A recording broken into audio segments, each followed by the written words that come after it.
sin temor. Ahora bien, esto que viene aquí ahora, dice ciertamente, vengo en breve, amén, ven Señor Jesús, Apocalipsis 22:20. Le voy a decir algo, yo no sé si usted piensa igual que yo o cree lo mismo que yo. Yo no creo que Cristo viene en breve, no está en primer lugar todas las cosas que están sucediendo. Que están sucediendo indican que la venida de Cristo es en breve, que está a la puerta.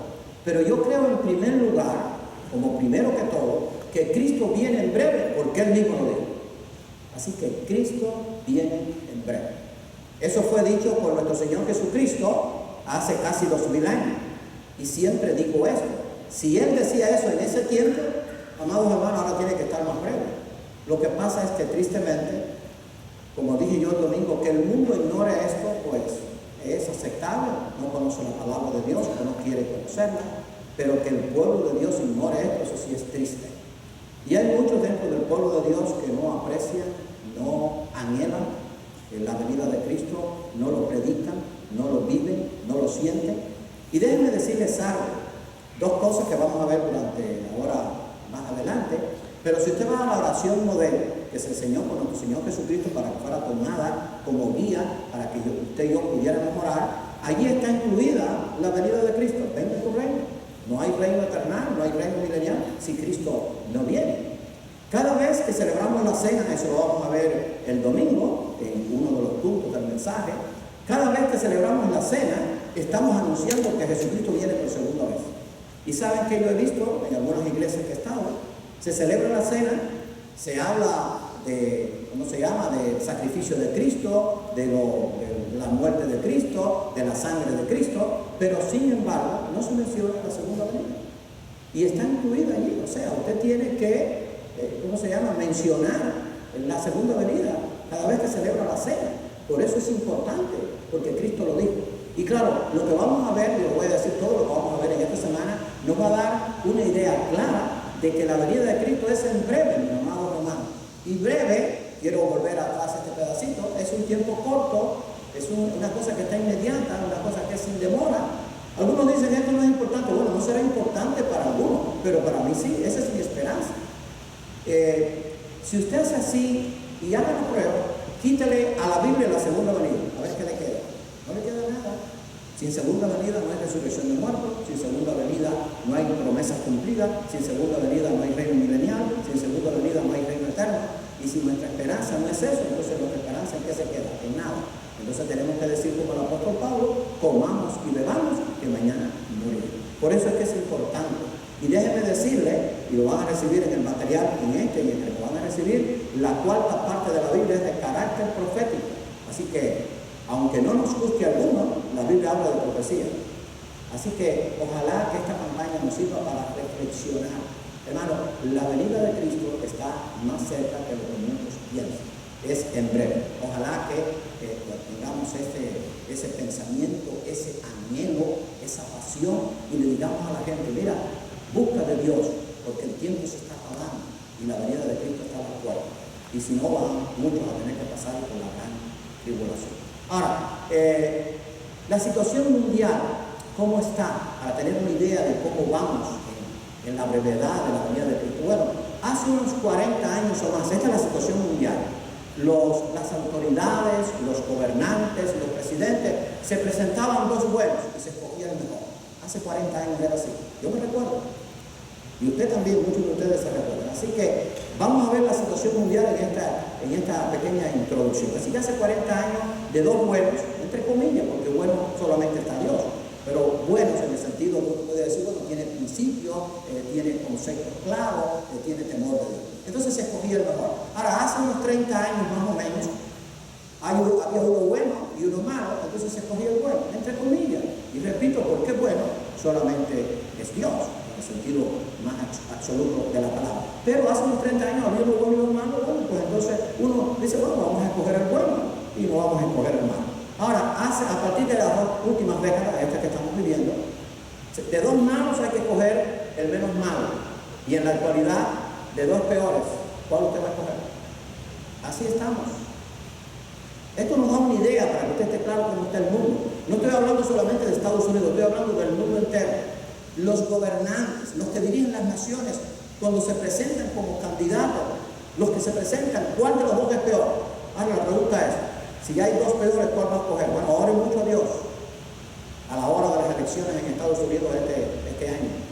Pero estamos así ya. Así que eso nos da una idea, un preámbulo de cómo está el mundo. Y el mundo nos dice de si la palabra de Dios se está cumpliendo o no. Y entonces, porque Cristo dijo, os lo he dicho antes, para que cuando esto suceda, sabéis que mi venida está a la puerta. Hermano, solamente usted tiene que leer la Biblia, usted tiene que escudriñarla, ver las señales dadas por Dios, que no solamente están en los sermones proféticos, están en el Antiguo Testamento, están en las epístolas, están en el libro de Apocalipsis, y vea y compare con lo que está sucediendo en el mundo. Así que yo espero que usted, esta campaña le sirva para acercarnos más a Dios. Y es una campaña evangelística. ¿Saben por qué? Porque la gente que no tiene a Cristo tiene que entender que tiene que buscar de Dios ahora. ¿Qué es lo que dice Isaías 55:6? Buscad a Jehová mientras pueda ser hallado, llamadle en tanto que está cercano. Deje el impío su camino y el hombre inicuo su pensamiento, y vuelva a Jehová, el cual tendrá de él misericordia y el cual será amplio y perdonado. Ahora hay tiempo, pero el tiempo se está acabando. Hay que decírselo con amor a nuestros familiares, a nuestros amigos, a nuestros vecinos. El tiempo se está acabando, porque si el tiempo no se está acabando, entonces esto que yo tengo en la mano es mentira, porque eso es lo que me está diciendo. Que el tiempo se está acabando, el tiempo de gracia está llegando a su fin, la venida de Jesucristo está a la puerta. Ojalá que nosotros podamos entender eso. Y si usted está aquí en esta noche y todavía no ha hecho una decisión por Cristo, piense en esto: Dios le ama, ha permitido que usted venga, arregle sus cuentas con Dios para que pueda tener esa esperanza gloriosa de que cuando Cristo venga, vayamos con Él a su reino eterno, primero milenial y después eterno. Ahora, todo esto que vimos, esto de que dos peores, nos da una idea de la corrupción y maldad en los gobiernos y autoridades del mundo. Así está el mundo, hermano. Tome un noticiero, vea la situación en Europa, vea la situación en Asia, vea la situación en América Latina, vea la situación en el Caribe, vea la situación en Estados Unidos. Es caótica, hay un grado de corrupción y maldad absoluta. O sea, no hay ningún temor de Dios, no hay ningún concepto de principios, por lo menos los más elementales, no hay concepto ya ni de familia. No se respetan ni la familia, los padres abusan de los hijos abusan de los padres, las esposas y los esposos, ambos son abusados. O sea, hay un abuso de la autoridad, o sea, es una corrupción total.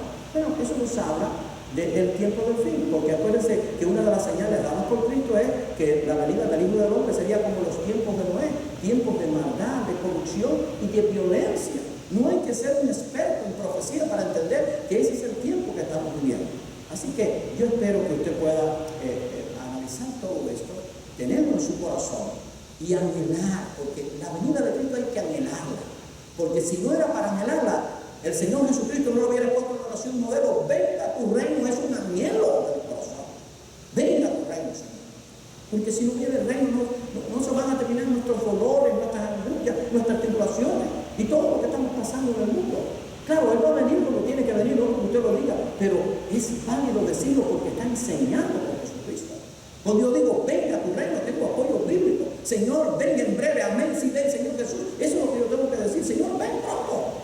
Él va a venir en su debido tiempo, pero Él debe ser un anhelo, porque esa es nuestra esperanza. ¿Qué decía el apóstol Pablo? Yo prefiero estar con el Señor que estar aquí en la tierra, pero voy a estar aquí hasta que Él quiera, porque estoy sirviendo al Señor. Pero ese era el mensaje del apóstol Pablo. Claro, él había estado en el tercer cielo. Pero hermano, quizás usted y yo no hemos estado en el tercer cielo como tuvo el apóstol Pablo y como tuvo Juan en aquella visión que tuvo en la isla de Pablo. Pero tenemos la revelación de Dios. ¿De qué habla la Biblia? ¿De qué habla la Biblia desde que el Apocalipsis? Del cielo, de la vida eterna, de la redención del hombre, de una vida sin dolor, sin sufrimiento. Eso es lo que habla la Biblia, esa es la esperanza del creyente. Por esa esperanza vivieron los patriarcas, Abraham, Isaac, Jacob, los profetas, los apóstoles y los creyentes a través de todos estos siglos. Por lo tanto, hermano, tenemos que anhelar que Cristo venga, pero con un deseo vehemente, y Él va a venir a su debido tiempo. Porque es que el Señor, cuando decimos eso de corazón, Él dice, eso me demuestra que quieres estar conmigo. Porque cuando yo digo, Señor, ven, es porque quiero estar con Él. O sea, es como cuando la esposa le dice al esposo, oye, ven a casa, necesito verte. O la esposa al esposo, o el novio a la novia. ¿Por qué? Porque desea estar con Él. Cuando yo digo, Señor, venga a tu reino, le estoy diciendo al Señor, oye, quiero estar contigo. Eso es lo que significa, punto.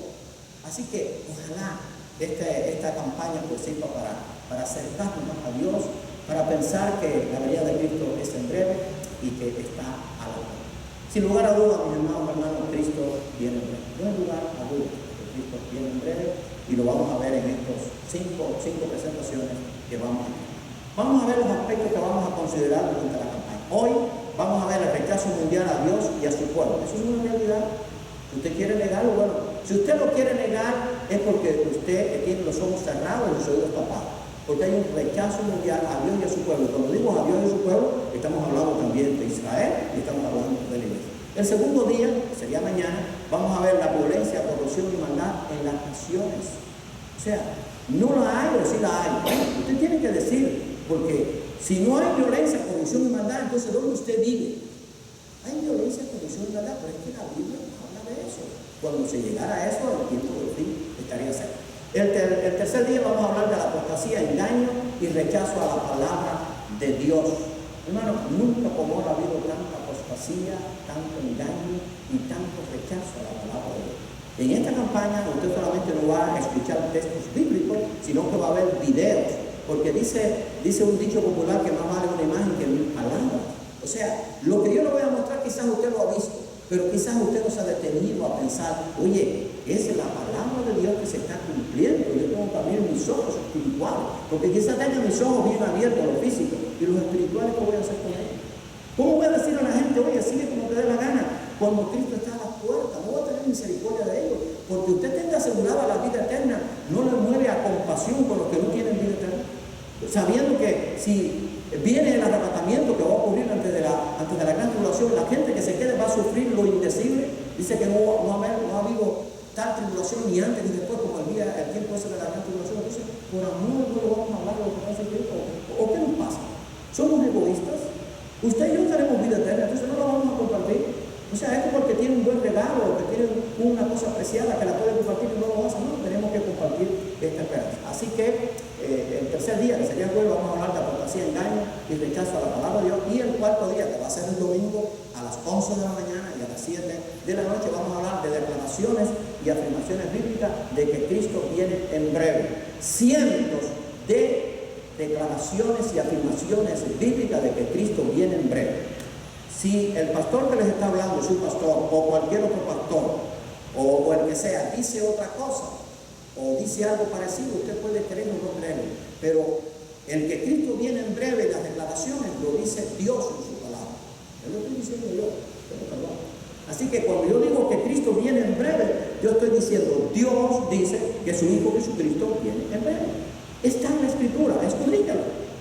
Y de esa la tarea de cuántas veces Cristo dijo, he aquí vengo pronto, he aquí vengo breve, estoy a la puerta. O sea, lea la Biblia y vea que ahí está la enseñanza, hermano. A veces estamos viendo, pero tenemos que despertar, pero despertar con una misericordia de que hay un mundo allá afuera que se está perdiendo y yo tengo que llevar un mensaje de esperanza. Ustedes no saben cuánto sufrimiento hay en el mundo.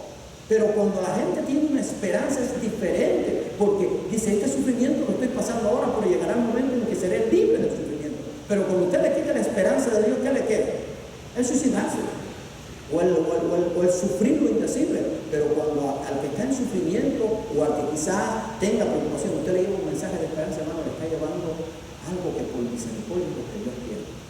Dios quiere que usted y yo seamos portadores de un mensaje de esperanza, de amor, pero también del juicio, porque el juicio de Dios no se puede ignorar. Y vamos a ver en el mensaje del domingo que parte de la segunda venida, porque Dios va a emitir su juicio. Así que yo espero que usted pueda estar durante toda esta campaña. Ahí tiene, como vamos a tratar en todas estas 5 presentaciones, así que ya lo saben. Ahora vamos a ver el rechazo mundial a Dios y su pueblo. Pueblo de Israel en primer lugar. Este pasaje, yo sé que usted lo sabe, pero me gusta usar la Biblia, porque ¿saben qué? La palabra de Dios es como espada de 2 filos que penetra hasta partir el alma. No es lo mismo que yo lo diga que yo lo lea, porque cuando yo leo la palabra de Dios estoy dejando que Dios nos hable a mí y a ti. Entonces, ¿Israel es el pueblo de Dios? Sí. ¿Saben qué? Hay muchas iglesias, hay pastores que no lo reconocen. Que no dicen, ya dice que Israel dejó de existir. Hermano, no hay error más grande que ese. Lea la Biblia. Nosotros somos el olivo injertado, el olivo natural sigue siendo Israel, pese a quien le pese. Y hay que hablar de Israel, hay que orar por Israel. Y fíjense, en la Biblia solamente se pide orar por una ciudad. Orar por Jerusalén, no se dice orar por Nueva York, orar por Londres, aunque debemos orar por todo, orar por Pekín, orar por Jerusalén. ¿Por qué? Porque es la capital del pueblo de Dios. Va a ser la capital en el reino celestial y ahí va a estar las moradas eternas en el reino eterno. Así que fíjense, es importante Jerusalén. Entonces, pueblo de Israel, ¿qué dice Génesis 12, 1 al 3? Pero Jehová había dicho a Abraham, vete de tu tierra y de tu parentela y de la casa de tu padre a la tierra que te mostraré, y haré de ti una nación grande. Y cuando hablo de una nación grande, acuérdense que de la nación de Israel vino el Mesías. Esa nación grande abarca también a la iglesia, que después vendría mucho más adelante. Y haré de ti una nación grande y te bendeciré y engrandeceré tu nombre y serás bendición. Ahora escucha el 3. Bendeciré a los que te bendijeren y a los que te maldijeren maldeciré. Y serán benditas en ti todas las familias de la tierra. Dios va a bendecir al que bendiga Israel y va a maldecir al que maldiga Israel. Ahora, tómese el trabajo de ver qué naciones han bendecido a Israel. Vamos a ver parte de eso ahora. Y quienes lo han maldecido y van a ver lo que les ha pasado. Porque la promesa de Dios no se puede violar, no se puede alterar, no se puede dejar a un lado. Dios va a bendecir al que bendiga a Israel. Si Israel hay que juzgarlo, ni usted ni yo lo podemos juzgar. Dios ya lo ha juzgado y lo sigue juzgando y ha emitido juicio a través de todos estos 6.000 años, desde que existe el pueblo de Israel, hace 4.000 años. Así que Dios se ha ocupado de su pueblo, pero usted y yo no, pero sigue siendo su pueblo. ¿Usted no puede quitar eso? Porque el pueblo de Israel surgió de Abraham, y por amor a Abraham, Isaac y Jacob, Dios sigue cuidando a su pueblo, y la evidencia está que ahí está todavía ese pueblo. Ahora, fíjense como dice la última parte, y serán benditas en ti, o sea, en ese pueblo, todas las familias de la tierra. ¿Cómo fue bendita toda la familia de la tierra? A través del Mesías. El Mesías, mi amado hermanos, es judío, de la tribu de Judá. No es francés, no es inglés, no es sueco, no es ruso, es judío. Y de allí vino el Mesías. Y de allí vino el hecho de que usted y yo hoy estemos disfrutando de Dios. Así que, pero hay un rechazo mundial a Israel. ¿Pero por qué hay un rechazo mundial a Israel? Porque el rechazo no es Israel, el rechazo es al Dios de Israel. Ese es el problema, hay un odio a Dios. Ahora, igual pasa con la iglesia.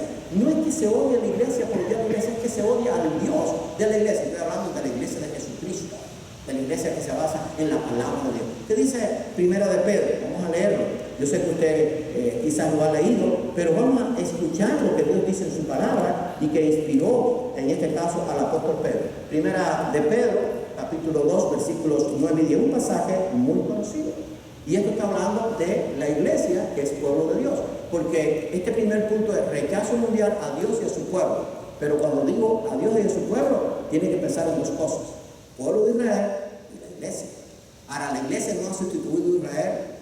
De Israel vino la iglesia. Los dos, al final de los dos, Dios va a ser uno. Eso es lo que dice allí el libro de Efesios, derribando la pared intermedia, hará de los dos pueblos un solo pueblo. Pero ahora están separados. Y Dios tiene bendiciones especiales para su pueblo y Dios tiene bendiciones para la iglesia. Y las profecías, si usted quiere entenderlas, van dirigidas en tres direcciones: Israel, las naciones y la iglesia. No las puede ligar una con otra. Hay profecías directamente que tienen que ver con Israel, hay profecías que tienen que ver directamente con las naciones y hay profecías que tienen que ver con la iglesia. Porque Dios lo estableció así y punto. O sea, usted no puede cambiar eso. Cámbialo. Yo no lo voy a cambiar. Yo me perdono, pero yo no voy a cambiar la Biblia. Y voy a seguir hablando de Cristo hasta que me muera. De que Cristo viene pronto, hasta el último aliento. Es como el hombre que se está ahogando, se pone el dedo para afuera, ¿no? Hasta puntita, hasta ese momento. Porque ese es el mensaje que tengo que dar. Claro que hay que predicar de todo, pero nuestra esperanza se basa en la segunda venida de Cristo. Ese es el mensaje de la iglesia primitiva, ese es el mensaje. Lo vamos a ver, yo creo que es bueno. Ahora bien, ¿qué dice este pasaje de Primera de Pedro 2, 9 y 10? Está hablando del pueblo de Dios. Fíjense que si en su Biblia igual que la mía dice el pueblo de Dios, pueblo de Dios, ahí está incluido Israel, pero esto está hablando de la iglesia, de donde salió la iglesia, de donde vino el Mesías, de la tribu de Judá, de la descendencia de David. Tenemos que estar claros, vea la genealogía. Mas vosotros sois linaje escogido, está hablando de la iglesia, real sacerdocio, por eso la gente nos odia.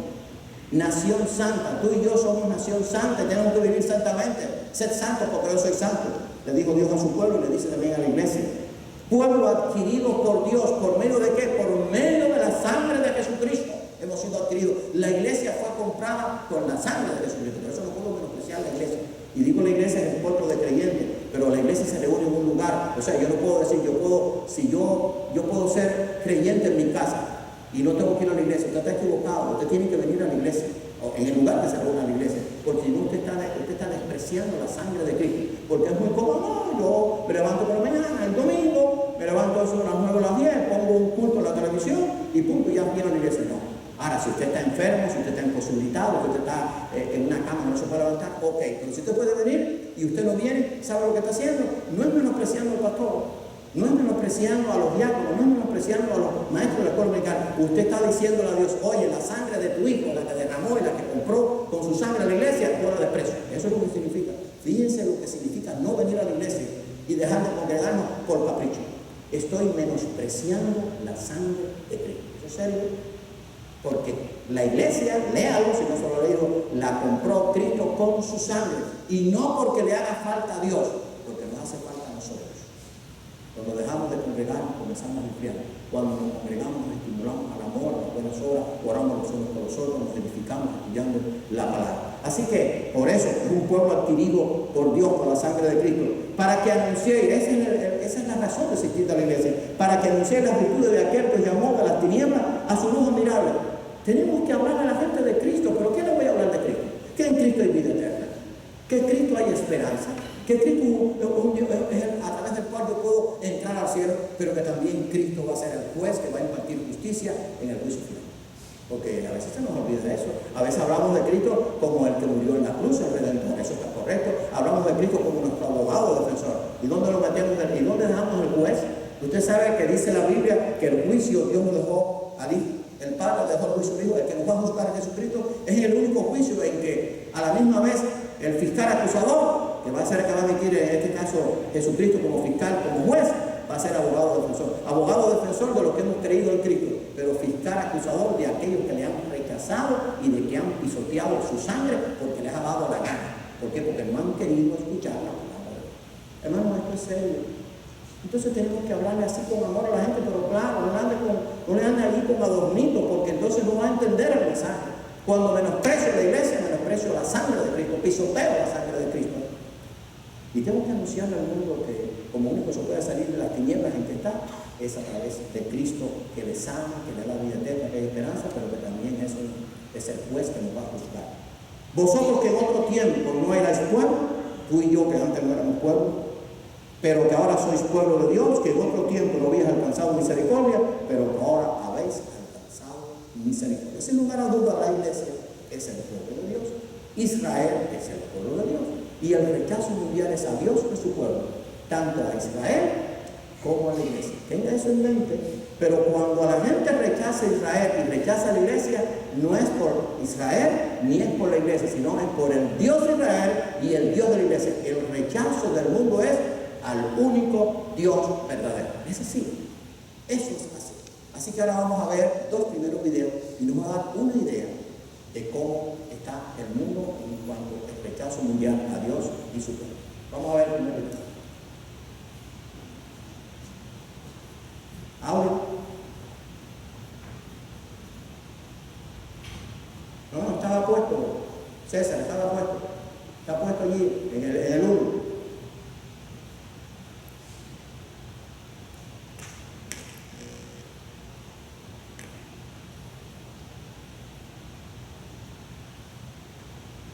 César, en el audio, está en el audio, el número 1 aquí, en este de aquí.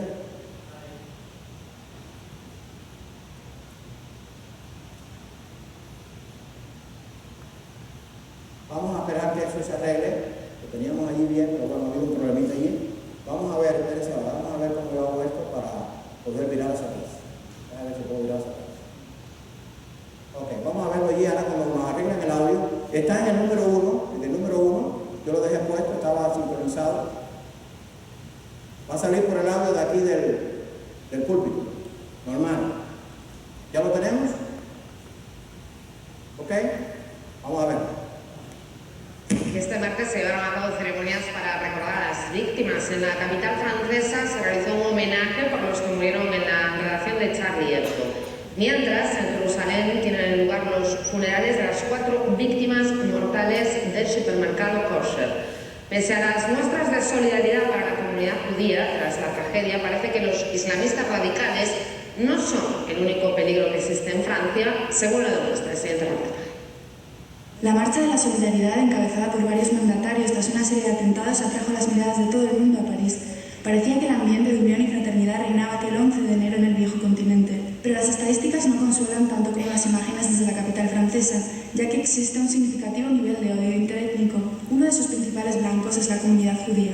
Según las encuestas realizadas por la Liga Antidifamación, en Francia el 37% de la población tiene sentimientos negativos hacia los judíos. Solo los griegos superan a los galos en esta hostilidad con un abrumador 69%. What happened in the museum, lo que ocurrió en el museo en Bélgica y lo que pasó en Toulouse fue obviamente una alarma de que algo iba a suceder. Fue una señal de que se estaba desarrollando una guerra y que iba a tocar a los judíos de Francia y otras naciones. El primer ministro israelí ya ha instado a los judíos franceses a que emigren hacia Israel para escapar del terrible antisemitismo europeo, a lo que la Asociación Europea de esta comunidad respondió tajantemente: el viejo continente tiene que ser un lugar seguro para los judíos y otras etnias.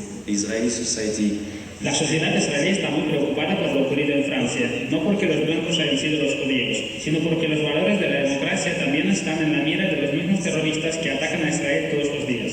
Europa se ha despertado al ser víctima de los ataques terroristas en los últimos días. Por su parte, el caricaturista israelí Amos Biderman es uno de los que cree que la batalla solo acaba de empezar.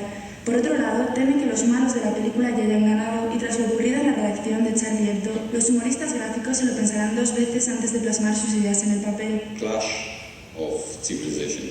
Es un choque de civilizaciones. No tengo la menor duda de que se trata de un choque entre el Islam radical y Occidente.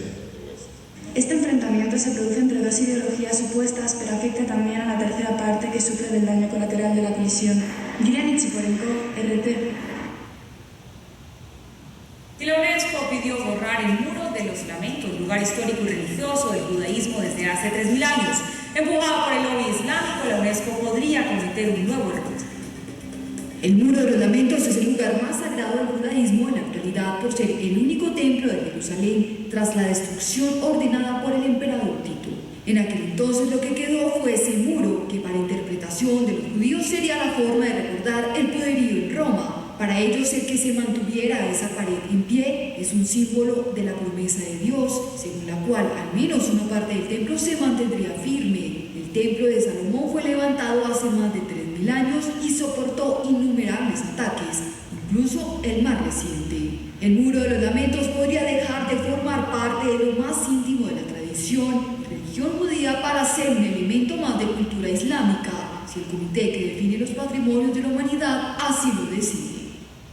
En abril, Argelia, Egipto, Uruguay, Marruecos, Túnez y los Emiratos Árabes Unidos consiguieron que el mismo organismo publicara una resolución en la que desestima todo vínculo del Muro de los Lamentos con el judaísmo. En ese documento, el monte del templo es denominado como Mezquita al-Aqsa, fue el primero de los golpes al corazón del judaísmo.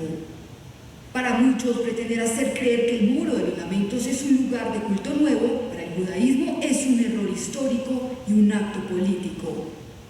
Pero la resolución no solo busca borrar este lugar sagrado, también acusa al Estado de Israel de colocar tumbas falsas en cementerios musulmanes y de convertir restos arqueológicos islámicos y bizantinos en supuestos baños rituales o en lugares de oración judíos.